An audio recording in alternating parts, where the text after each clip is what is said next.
In this video, I'm going to teach you how you can pass a delivery driver interview by showing you all of the questions that are going to come up and how to answer them. And the tips in this video will actually work for any of the delivery companies. So let's start by looking at what you will actually learn in this video. Firstly, and most importantly, I will show you the most asked questions in delivery driver interviews, so you're ready for these. I will also teach you how to prepare really great answers to all the questions that you should expect. And I will also show you the errors that other people make that can massively reduce the chances of getting the job and could potentially cost you the job if you make those. So let's start by looking at the first question that is extremely likely to come up, which is, can you tell me about your driving record? Obviously, the company is going to be really interested in your answer to this question. And for reputational reasons and safety reasons, they have to know that they're employing people with a good driving record. So I'm going to show you how you have to answer this question. And also, if you have a good driving record, you can actually show it off and use this question to help you get the job. So the first thing is you have to be honest. They will check this and they have the ability to check your answers. And if you lie to them, you will lose the job. Even if you get offered it, once they find out that you've lied in your interview, they will just dismiss you and you won't even start. The next thing you have to realize is that your license will have a record of your convictions or anything that's went wrong. So anything that is on your license, any endorsements that are on there or points, they will be able to see those. So you must fully disclose all of those. The only exception is that legally you can exclude spent convictions. So depending on where you are, certain states or countries have rules about how long things remain on your record. If these have been fully spent, you don't need to declare them, but you have to look at your individual state and your individual country to work out how long those remain on your driving record. So for example, if you are 57 years old and you had a conviction at age 18 for speeding, that is not something that you have to declare. If it is not on your record and it is fully spent in law, those do not need to be declared. You want to also have a perfect answer. So the absolute perfect answer, if you have no convictions and a perfect track record, is to use the phrase full clean license, no endorsements, talk about how many years you've been driving for, just basically work out how long ago you actually passed your driving test to today, add that all up, show you've got lots of experience if you can. You want to say that you're experienced car and van driver if that's the case. If you can boast about no insurance claims and you can back that up with evidence, that's also really quite impressive. And just simple things. If you never had a parking ticket, now's a good opportunity to mention that, because that also helps show that you're a trustworthy driver. And that's a positive thing. So get all the positives in. So get as much as you can on that list and follow the three important items on the left, and you will be able to answer this question honestly, accurately, and get the maximum benefit out of it. So let's move on to another question that is also extremely important, which is, what times can you work? This question is often taken as a very routine, simple question and is actually a missed opportunity. Remember, you're competing with other people. You want to show you've got better availability than other people.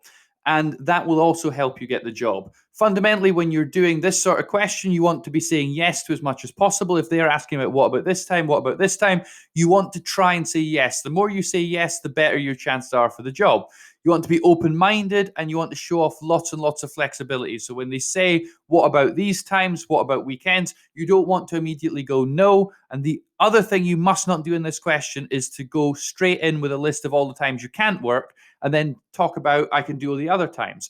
That's not a good way to do it. Focus on what you can do. Don't mention what you can't do unless they specifically ask about it. And then you want to show off as much flexibility as you can and try and be open-minded. The best answers have several specific times mentioned. So you could use the phrase shifts from 5 a.m. to 8 p.m., which is basically the time that almost all delivery happens. Check your particular carrier to see what times they operate and try and say all of the times. Typically, that's about the right number. You can say also that you're happy to increase hours during peak time. So they have a big rush time in the festive season. Say that you're happy to increase your hours during those times. Say that you're happy to work overtime if that's something that you're happy to do. Say you can usually work at short notice. Don't say I can always work at short notice. That's not believable. Use the word usually to give you some credibility. And also, if you're happy to work weekends, also mention that. So get as many as you can on that best answer, and you will show off what they are actually looking for, and you'll stand out as a more impressive candidate. What would you do if you damaged a package or a customer's property? And unfortunately, this question is often really, really badly answered, and people get it totally wrong. So I'm going to show you what you need to avoid saying and what you should actually say. So the first thing you immediately talk about is responsibility. That you damaged it, you are responsible for it. You always make sure that your answer talks about giving an apology and that you're basically demonstrating integrity. They want to see that. They want to see an interview that they are employing someone that has integrity. So the basic thing that you talk about is immediately start this question by saying that you would take full responsibility for it. You would issue a sincere apology. Ideally, you would do that face to face. So if the customer is in, you want to go and speak to them and tell them what happened and apologize to them. You want to immediately report it and report it fairly and accurately. And you also want to reassure them that you will follow the procedures and all of the training that you've been given. That is the correct way to answer this question. However, people say answers in a completely wrong way. So I'm going to show you what you have to avoid. So the first thing you have to avoid is the appearance that you're unconcerned, that you don't really care. You want to show that this is not something that you'd be happy with and you'd be really annoyed if it happened. You don't want to suggest that you're making up your own policies. You're just coming up with something completely on your own, that what you would personally do is if you make all of the rules, make sure you mention that you'll follow the company's policy. Don't say that, I would just pay for it, because you don't necessarily know what it is, and that's not always appropriate. If it was 27,000, could you pay for it right away? Probably not. That's not what most people have ready to go to just pay out. You don't make that offer. These things also have insurance on them, so that's not even the correct process. Don't say that. It doesn't look very credible. Don't go down the road of saying this would never happen, because you never know. Accidents do happen, but they're not something that you want to happen, and don't be complacent about it. And anything that gives the idea that this is not your problem is going to be a problem. You want to be very, very clear that this is your problem and that you take full responsibility. There's been a lot of scandals with companies having poor delivery drivers just throwing things over fences, and you do not want to be part of that, and they don't want to employ someone that is going to do that, because that's going to damage their reputation. So make sure you get the good ideas in here and avoid all the things negative arrow, and you will ace this question. Let's move on to the next one, which is what would you do if a customer refused to sign for a delivery? And this one is, of course, a very simple, straightforward question. The first thing you say is that you would calmly explain the importance of signing. You clearly say that without signing for it, you can't deliver a signed for item, right? You want to inform the company of why delivery was unable to be made. Immediately get that recorded. And the other thing that you have to say is do not deliver if a signature is required. You could be delivering very, very high value items, and it might be that the person there is not the correct person for those to be delivered to. You hand over a very, very high value package to someone who is not the right person, and there is no record of who that person is, and you are in big trouble, and the company's going to probably have to pay out a lot of money, and you could be dismissed for it. So absolutely make clear that you would not deliver that package, and you will survive that question. Next one, simple question. Why do you want to be a delivery driver? Amazingly, in interviews, people always screw up the why do you want to do the job you're applying to question. And you don't want to be one of these people. And to avoid that, what I'm going to do is give you a list of various reasons which other people have said as to why they want to be delivery drivers. Write down maybe 5, 6, 7 of these, as many as you want, and memorize them in your interview. If you're asked this, just go through and talk about these ones. So for example, you want to be self-employed. If the company's offering self-employed opportunities, just say that that's one of your motivations, but include that along with many others. Say that you enjoy driving. You want to be a delivery driver. You want to be driving all day. If you enjoy driving, that's a perfectly valid reason to want to do this job. It's a very stable industry. It's a growing industry. So you can also talk about being a growth area. The number of parcels is going up, so you could be growing your business with the company. It's an essential service. We learned that very much during the coronavirus pandemic. Very, very essential, important to the running of the country. Then some other things, you talk about brand affinities, talk about the company that you're applying to and why you really want to work for them. Positive customer experience, link to your previous work experience. If you've worked in driving or customer service before, you can talk about that. It's a very active job. Say you don't want a desk job, you want to be out and about, and also that you get exercise when you're moving from your vehicle to the place where you're delivering to. And so list as many of these as you like and just talk about each of these. And if you had maybe 5, 6, 7 and you talk through each of them, they're going to be impressed that you've prepared for this question and that you've got compelling reasons for wanting to do the job. So take some time, pause the video, write down the ones that you want, and then we're going to move on to the next question. So time for the next question. How would you deal with an angry customer while out on delivery?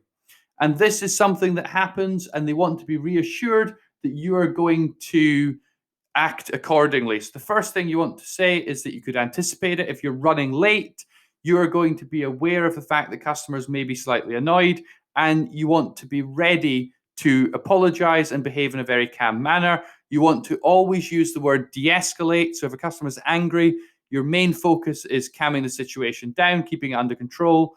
That is your main focus. You don't want to do the opposite and escalate. You don't want to shout back at the customer, argue at them, swear at them, or do anything like that. Clearly say that you'd never raise your voice, you'll never argue back, because that's just going to make the situation worse. You're going to behave like a professional. If they're angry that you've been late, you want to listen, give them a minute or two to make the complaint, and then go about resolving it. Sometimes the deliveries are late because of things that are completely out with the company's control, and you can calmly explain that. And if you use these 4 words in your answer, you will survive this question and score pretty well on it. Next one is a dangerous question that you have to be prepared for, which is they might ask you, why did you quit your last job? Often when this question comes up, people get really flustered and go into a bit of a mess and give a really terrible answer and start revealing things that they shouldn't really. So you want to be prepared for this question and make sure you got some notes so you're ready to answer this if it comes up and that you don't mess it up. So we've got some good reasons, things that you could talk about that are positive, and then you've got negative things that if you mention is going to really hurt you. So let's start with a good answer. So if you've got family relocation, so you're moving from one area to another, that's a perfectly valid reason to have left your last job. Talk about the positives of this role, why you want to be a delivery driver, why you want to join their company. If your company, that you previously worked for went bust or closed down, that's not your fault, nothing to do with you. So that's perfectly reasonable reason for leaving. If you're leaving for any reason, you want to emphasize that you left on good terms and you could go back to the company and they would rehire you. If that is the case, remember they will check up with references perhaps. And if you're going to a self-employed role, talk about the fact that you're really interested in moving into self-employment. Some things that you must not mention is do not attack your former employer. If you say negative and nasty things about your last work, that is going to go down very, very negatively. Don't mention conflict, bad managers. Don't immediately start talking about how you got fired and all the terrible, awful things that you maybe did. That's going to be absolutely the wrong time to be discussing that. Or basically, they're not interested in any nonsense. If they sense any nonsense that you're going to be trouble, they won't hire you. So try and get some of the good answer stuff and don't go down the road of talking at length about the bad answer stuff.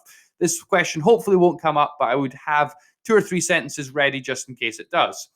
Next question, what would you do if you are running late while on delivery? Common question in delivery driver interviews, very, very simple answer. Going to give you 4 ideas to get in. First thing is safety first. Immediately in your question, say that you won't compromise on safety. You're not going to be involved in speeding. You're not going to break any of the laws. They're just not acceptable things to do. First and foremost, safety is your number 1 priority. Then you can talk about how you do work fast, but you also work safely. You get in and out of your car quickly, or rather your van. You don't mess around. You get the job done. Also talk about the importance of communication, that if you are running late, that you inform the company, and depending on how your particular setup is, you inform customers ahead and update your estimated arrival time. And you're always focused on customer care, and communication is a key part of that. Use the phrase managing expectations. So if you're running late, you want to manage expectations, because sometimes customers might be thinking, well, the delivery's 3 hours late. Is it going to come again at all. Am I going to get this delivery today at all? And you want to be able to manage those otherwise the customer's going to have a very negative experience. So get these ideas in and you will do well on this question.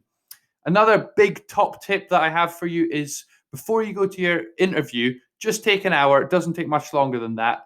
And just prepare a simple company fact file. So you know everything about the company and know exactly what you're applying for. So just simply write down the year it was founded, know the CEO's name. If it's part of a larger company, so one company owned by another company, know what company is the parent company, know what countries they are involved in, any other businesses. You can also find out the number for how many parcels they deliver each year. Just write that number down. Have a quick read of their Wikipedia page, note down any of the interesting history and some facts about the company. And then if you want a really great way to know more about the company than anybody else at the interview, is to take some time to read their annual report, or you can actually look at their investor presentations, and they will tell you what their priorities are for the company and also present what they see the company as and what their future looks like. So basically pause the video, scribble this down, fill it in, and you will be super well prepared with all the knowledge you could ever need at your interview. And you will really impress them with your knowledge and preparation. So write this down, fill it in, and you'll do amazing for the knowledge of the company. As a bonus, before we finish, here are some great questions that you could ask on the day. You must have questions prepared, so memorize at least 3, perhaps all of them, to make sure that you are ready at the end of the interview to ask good questions. If you're really, really interested in the job, which you should be, start by asking about the next steps. You should also ask them what they would recommend that a new delivery driver do now so that you can be prepared for starting. Show that you're really enthusiastic. Ask about the training that's provided. You could ask them what makes a great delivery driver and then go back over your previous answers to show them that you actually have the skills they're looking for. One of the questions you must invent on the day based on the conversation that's happened, and hopefully throughout the interview they'll be speaking as well, and you'll listen to something they say, wonder about it, remember it, ask at the end of the interview. And my other tip is absolutely avoid asking about pay or holidays. That is not the time to be asking about it. You should, 1, research it yourself, and 2, if you ask about, for example, holidays and when you can book time off, they're just not going to employ you. That will ruin your whole interview. So I hope this video was really helpful to you. I wish you the best of luck in your delivery driver interview. If you can post the questions that you were asked in your interview in the comments below and your experience, that'll help everybody else out. And finally, thank you very much for watching.